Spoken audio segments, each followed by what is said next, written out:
Good sign, no metal.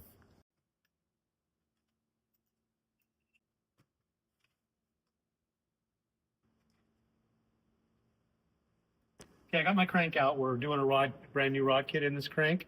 And this rod, it's going to be a brand new rod kit. We'll take it over and get that done right now. We're changing all the bearings because obviously that metal came from somewhere. But I was really surprised. This bike has about 95 hours on it, and I ride it fairly hard. But I was surprised how good that piston looks. 95 hours. I mean, obviously the top, you could tell I run race gas. The top has some carbon buildup. But look at the skirts. Really, really, really clean. Looks like brand new. I mean, so we're gonna go check some other things. I mean, the wrist pin has, you could tell it was run, but doesn't feel bad.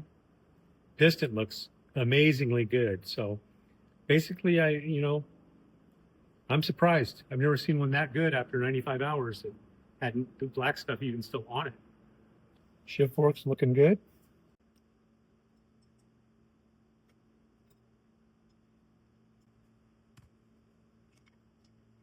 Okay, we got the tranny out. This is one part. I'm going to go gear by gear and really check all the gears. See if I can figure out where that metal came from and what the noise is. But, initial inspection, they look good, but I got to go through each one, check them out really close.